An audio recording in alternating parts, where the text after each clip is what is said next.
విచిత్రాల నిధి ఓ విధి విచిత్రాల నిధి వింత కథల సారథి ఆశ నిరాశల వారధి నిరంకుశ నిర్ణయాల నిర్దయవానిధి ఓ విధి విచిత్రాల నిధి ఓ విధి విచిత్రాల నిధి. ప్రతిసారి ఆస్తి విషయంలో ఇలా గొడవ పడడం అనవసరం మేడం. కోర్టులో కేసు వేస్తే గానీ ఈ విషయం పర్మనెంట్ గా సెటిల్ అవ్వదు. మీ ఇష్టం.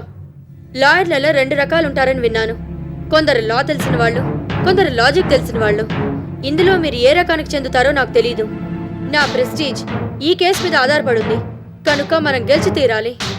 నేను అక్కడ హోటల్ కడతానో కట్టనో అన్నది సెకండరీ. ఆ బిల్డింగ్ లో హాస్టల్ మాత్రం రాకూడదు. ఓకే మేడం, పేపర్స్ అన్ని ప్రిపేర్ చేసి కేసు వేద్దాం. మంచిది. ఇక మీరు వెళ్ళి ఆ పనిలోనే ఉండండి. అలాగే మేడం.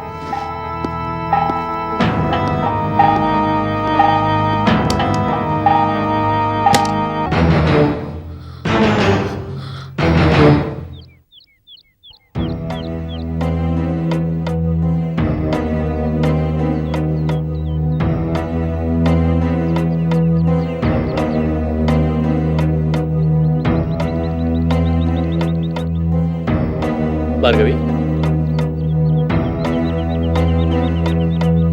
భార్గవి,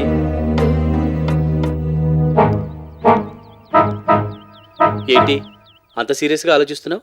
అంతరాక్స్ గురించా, అంతర్జాతీయ టెర్రరిజం గురించా? కాదు, ఆ రెండిటికన్నా dangerous and most powerful Mrs Rosie గురించి.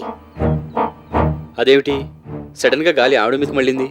ఏం లేదు, ఒక ఆడది కొమ్ములు తిరిగిన మగాళ్ళని కూడా కంట్రోల్లో పెట్టి అంతలా ఎలా సక్సెస్ అయిందా అని ఆలోచిస్తున్నాను. ఏమిటో ఆవిడ అంతలా సాధించిన సక్సెస్?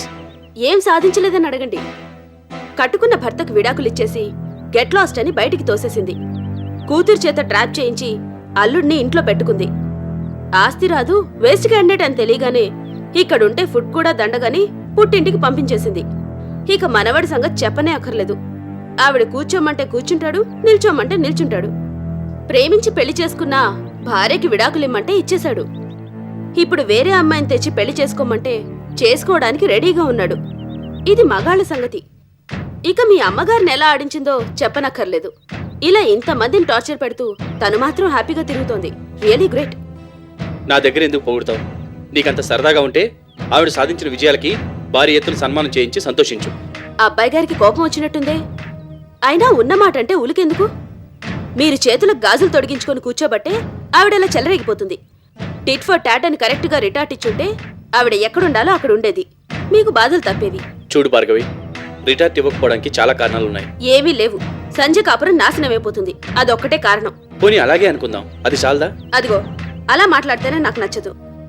సంజయ్ కాపురం అన్న ఒక్క పాయింట్ పట్టుకుని మీరు చేతకాని వాళ్ళ ఊరుకున్నారు కాబట్టి ఆవిడ ధైర్యంగా మనవడికి మళ్లీ పెళ్లి చేయబోతోంది. ఓకే, నువ్వు అన్నట్టు నేను చేతగాని వాడిని ఒప్పుకుంటాను. పోనీ ఆవిడకి బుద్ధి రావాలంటే ఏం చేయాలో నువ్వు చెప్పొచ్చుగా. అలా అడిగారు, బాగుంది. వినోద్కి రోజీ మరో పెళ్లి చేసేలోగా సంజయ్ కూడా మీరు మళ్లీ పెళ్లి చేసేయాలి. భార్గవి, నువ్వేం మాట్లాడుతున్నావు నీకు తెలుసా? ఎందుకలా ఎక్సైట్ అయిపోతున్నారు? నేనేమి తప్పుగా మాట్లాడలేదే. చూడండి, మీరందరూ రోజీకి సరెండర్ అయిపోయినా, కాళ్ళు పట్టుకుని బతిమాలినా సంజయ్ కాపురం నిలబడదని తేలిపోయింది కదా.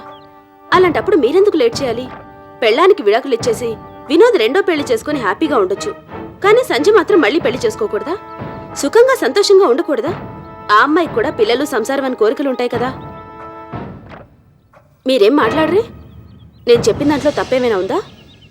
లేదు భార్గవి, నాకైతే నువ్వు చెప్పిన సలహా చాలా బాగా నచ్చింది. కానీ మా అమ్మ ఒప్పుకోదు. అదిగో మళ్ళీ మొదటికే వస్తున్నారు. అయినా మీ అమ్మగారు ఎలా ఒప్పుకుంటారనుకుంటున్నారు? ఆవిడ పాతతరం మనిషి. ఆ జనరేషన్ ఆవిడని ఒప్పుకొనివ్వదు. ఎలాగో ఒకలాగా మీరే ఆవిడికి నచ్చి చెప్పాలి. సంజయ్కి పెళ్ళయ్యేలా చూడాలి. మీరు మీ అమ్మగారిలాగే ఆలోచిస్తూ కూర్చుంటే పాపం అమ్మాయి జీవితం ఒంటరిగానే మిగిలిపోతుంది. నో, అలా జరగనివ్వను. టైం చూసుకుని మా అమ్మతో ఈ విషయం మాట్లాడతాను. అదే వద్దు. మీరిలాగే లేట్ చేస్తే వినోద్కి పెళ్ళైపోయి పిల్లల తండ్రి కూడా అయిపోతాడు. అంచేత ఈ విషయం ఈ రోజే అటో ఇటో తేల్చుకోండి. తప్పకుండా ఈ రోజే మాట్లాడతాను. Okay, all the best. చాలా టైం అయింది, మనం వెళ్దామా? పద.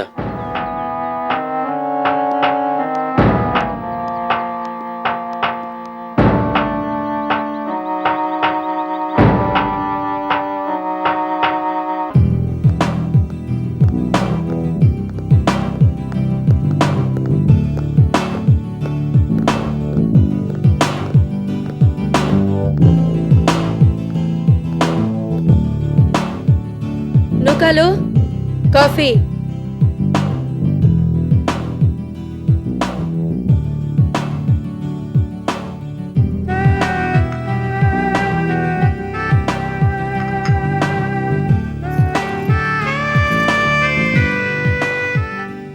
దాలమ్మగారు బయటికి వెళ్ళి ఇంక రానేది టమ్మగారు.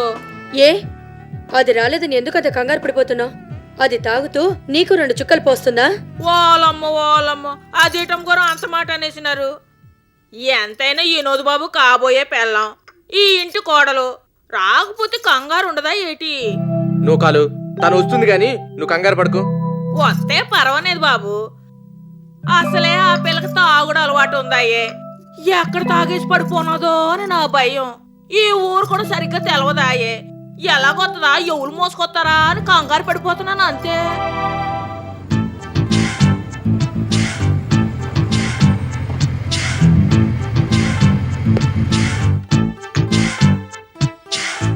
అమ్మయ్యా, అమ్మాయి గారు వచ్చేసినారు.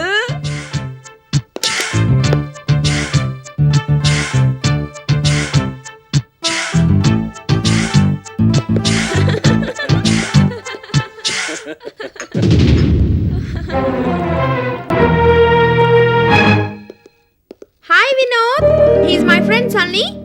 He's Vinod, my would-be. Hi, nice meeting you యార్. She's Mrs. Rosie, the glamorous granny of Vinod. Hi granny, how are you? You are looking so beautiful. Are you 60 or 16? Vinod, we got a new album. Come on, let's enjoy. Come యార్. Sorry, you carry on. Oh, come on Sunny. He's always like this. Very boring character, you know? ఏటో అనుకున్నాను గాని ఓ అమ్మాయి గారు గడుసు పిల్లే. మొగోల్ని కొంగును కట్టేసుకుంది. ముచ్చటగా ఉంది జంట. సోతానికి 2 కళ్ళు సాల్తలేదు. ఏటైనా ఒమరికా వాళ్ళకి కుదురుద్ది అనుకుంటా. ఏమిటిది గ్రానీ? It's too much. నువ్వేం వరీ అవ్వకు వినోద్, నేను వాళ్ళ డాడీతో మాట్లాడతాను. అంతా సెటరేట్ అయిపోతుంది.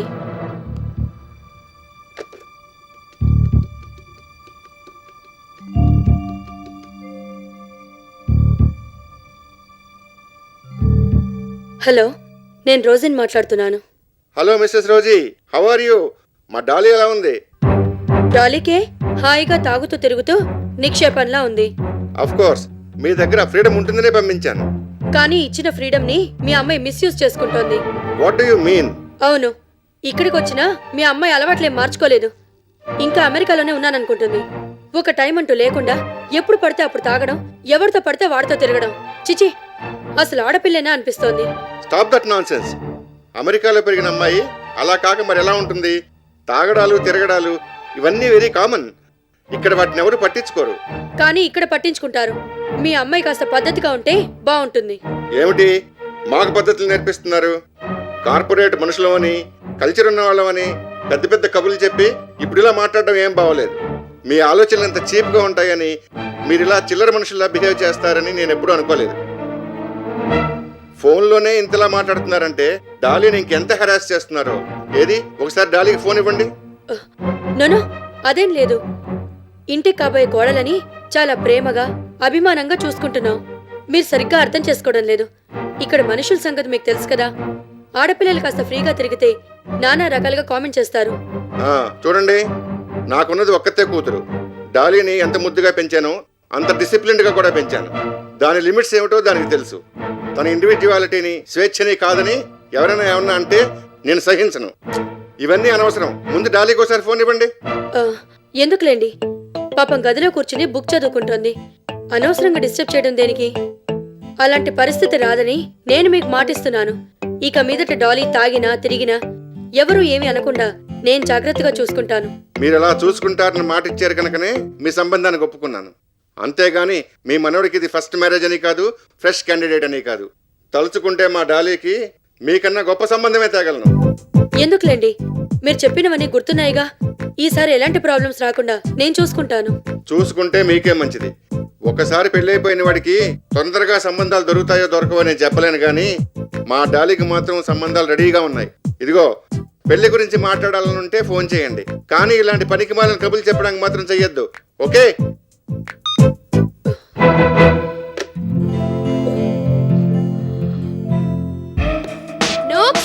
డ్రింక్స్ హాయ్, సేమ్ సార్ కట్టుకురమ్మంటారా? సారా సీసాలాగుండి మూత నాగానే బుసబుసమని పొంగుద్ది, అది అట్టుకురమ్మంటారా? నీ ఇష్టం. హాయ్ ఓ అమ్మగారా, అట్టుకెళ్ళమంటారా? ఇంట్లో తాగడానికి ఇల్లు చెప్పమంటారా? వద్దు, తీసుకెళ్ళు. ఏటంటారు? తీసుకెళ్ళు. అట్టగే నమ్ముకోరు.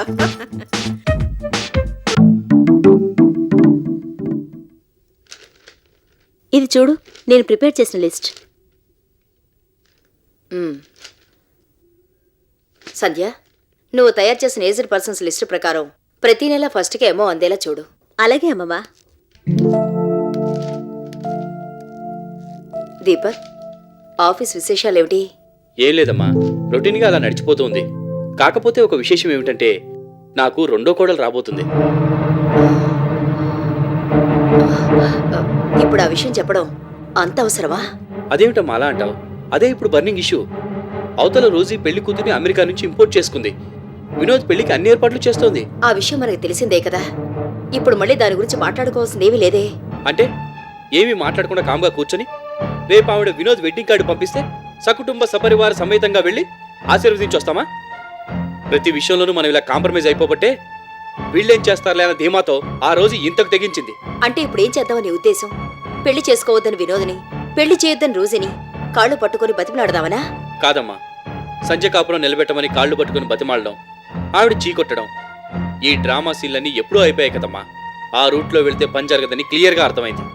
అందుకే వేరే రూట్లో నరుకు రావాలి. మళ్ళీ ఇలాంటి పిచ్చి పనులు చేయకుండా రోజుకి బుద్ధొచ్చేలా చేయాలి. అది నిజమే బాబు, కానీ ఎన్నో రకాలుగా ఆలోచించి ఏవీ చేయలేకనే కదా ఊరుకున్నాం. ఎందుకు చేయలేమమ్మా? Where there is a will there is a way అని మనం అనుకుంటే ఏమైనా చేయగలం. ఏమిటి బాబు? Very simple. రోజు వినోద్కి పెళ్లి చేసే లోపల మనం సంజయ్కి మళ్ళీ పెళ్లి చేసేయడమే.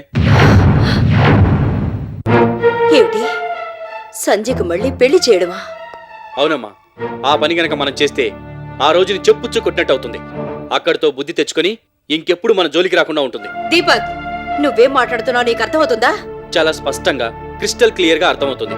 I'm very clear in that aspect. Deepak, Rosie మూర్ఖురాలు కాబట్టి ఇలాంటి నిర్ణయం తీసుకుంది. అయినా రోజీ పెళ్లి చేస్తుంది వినోద్ సుఖం సంతోషం కోసం కాదు, కేవలం మన మీద పగ తీర్చుకోవడానికి. కారణం ఏదైతే ఏంటమ్మా, ఎలాగైనా రోజు వినోద్కి పెళ్లి చేయాలని చూస్తుంది కాబట్టి ఇంకా ఏ ఆలోచన చేయకుండా మనం సంజయ్కి పెళ్లి చేసేద్దాం. దీపక్, నువ్వేనా ఇలా మాట్లాడుతుంది? అవునమ్మా, నేను అన్న దాంట్లో తప్పేమైనా ఉందా? తప్పు సంగతి అలా ఉంచు. అకౌంట్స్ లో ఏదైనా తేడా వస్తే డెబిట్ క్రెడిట్ అడ్జస్ట్ చేసినట్టు ఎంత తేలిగ్గా చెప్పావురా. కానీ ఇది బిజినెస్ కాదు, జీవితం. పెళ్ళనేది మనసుకు సంబంధించినది. ఆ విషయం మర్చిపోయి ఏదేదో మాట్లాడుతున్నావు. నిజమేనమ్మా, నేను కాదంటం లేదు. పెళ్లి అనేది మనసుకు సంబంధించిన విషయమే. కానీ ఇలాంటి పరిస్థితి వచ్చినప్పుడు ఏం చేస్తాం? ఏదోలా మనసు సర్ది చెప్పుకొని అడ్జస్ట్ అయిపోవాలి. అయినా నాకు తెలియక అడుగుతాను, సంజయ్కి మళ్ళీ పెళ్లి చేస్తే తప్పేమిటి? ఎంతమంది చేసుకోవటం లేదు? నిజమే, కాని సంజయ్ వినోద్ని కావాలనుకుని ప్రేమించి పెళ్లి చేసుకుంది. జీవితాంతం అతనితోనే కలిసి ఉండాలనుకుంది. అందుకోసం తనెంత రిస్క్ తీసుకుందో నీకు తెలుసు. అమ్మా, ఈ మనసులు ప్రేమలు మన ఇంటర్ప్రిటేషన్ మీద ఆధారపడి ఉంటాయి. అయినా ఇప్పుడు ఏమైందని? సంజయ్ తను అనుకున్నట్టుగా ప్రేమించిన వాడిని పెళ్లి చేసుకుంది కదా, ఇప్పుడు పెళ్లి చేసుకున్న వాడిని ప్రేమిస్తుంది. That's all. మావయ్య, ఏమిటిదంతా? ఈ చీర బాలేదు మరో చీర కట్టుకో, ఈ నగ బాలేదు మరో నగ పెట్టుకో అన్నంత తేలిగ్గా చెప్పేశావు. ప్రేమించిన భర్తని కాదని ఇంకొకరిని పెళ్లి చేసుకోవడం మనసున్న వాళ్ళెవ్వరూ చేయలేరు. మంచో చెడో వినోద్ని కావాలనుకున్నాను, ప్రేమించాను, పెళ్లి చేసుకున్నాను. There it's the matter. జరిగిందంతా నా కర్మ అనుకుని జీవితాంతం ఒంటరిగానే ఉంటాను గాని మళ్ళీ పెళ్లి మాత్రం చేసుకోను. నాకసలు పెళ్ళే వద్దు. దీని గురించి ఎక్కువగా నువ్వు ఆలోచించొద్దు.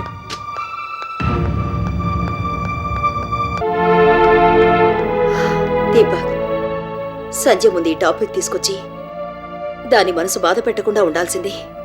అవునులే అమ్మా, మళ్ళీ పెళ్లి చేసుకోమని చెప్పడం నా తప్పే. జీవితంలో నువ్వు ఒంటరిగానే ఉండిపోయావు. కారణాలు ఏమైతే నేను ఒక్కడే మిగిలిపోయాను. మన వారసత్వంగా సంజయ్ని కూడా అలాగే ఒంటరిగా వదిలేద్దాం. దీపక్, అంత కోపం ఎందుకమ్మా? సంజయ్కి మళ్ళీ పెళ్లి చేస్తే సుఖపడుతుందని చెప్పానే కానీ లేకపోతే నేను ఎందుకు చెప్తాను? భార్గవి కూడా ఇదే సలహా ఇచ్చింది. ఓహో, అంటే ఇది భార్గవి ఇచ్చిన సలహాయే కానీ నీ స్వంత ఆలోచన కాదన్నమాట. ఇంతకీ ఈ పెళ్లి ఆలోచన సంజయ్ సంతోషం కోసమా, భార్గవి ఇచ్చిన సలహా పాటించడం కోసమా? మంచి సలహా ఎవరిస్తే ఏమిటమ్మా? అయినా భార్గవి మాత్రం పరాయిది కాదుగా. మన ఆఫీసులోనే పనిచేస్తుంది, మన వెల్ విషర్. సలహా ఇస్తే మాత్రం తప్పేమిటి? అయినా మీకు నచ్చనప్పుడు ఇంకా డిస్కషన్ అనవసరం.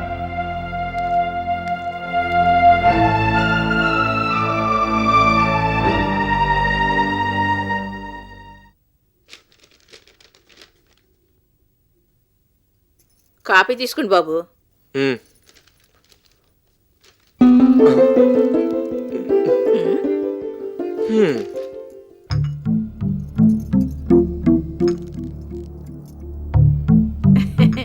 ఇంతకీ పెళ్ళి ఎప్పుడు బాబు? పెళ్ళా? ఎవరికి? అలా తెలియనట్టు అడుగుతారేటి బాబు? మీకే. మీ అమ్మమ్మ గారు అమెరికా నుంచి ఒక అమ్మాయిని అట్టుకొచ్చారు కదా, పెళ్లి కాకుండానే నెత్తినెట్టుకొని చక్కగా చూసుకుంటున్నారు. ఆ అమ్మాయిని కోడలుగా చేసుకుంటే లచ్చలకు లచ్చలు అప్పనంగా వస్తాయని తెగ సంబరపడిపోతున్నారు. ఇంతకీ ఆ పిల్ల మీకు నచ్చిందా బాబు? నాకు నచ్చకపోయినా పర్వాలేదు, గ్రానీకి నచ్చితే చాలు. ఆహా, అంతే. మీ అమ్మమ్మ గారికి నచ్చితే పెళ్లి చేసేసుకుంటారనమాట. నోకాలు, ఉదయాన్నే నా బుర్ర తినకు, వెళ్ళు. మళ్ళీ పెళ్లి చేసుకోమని మీ బుర్ర తింటుంది మీ అమ్మమ్మ గారు. మా అద్దెలో నన్నంతరేటి? ఏ మాటగా ఆ మాట చెప్పుకోవాలి.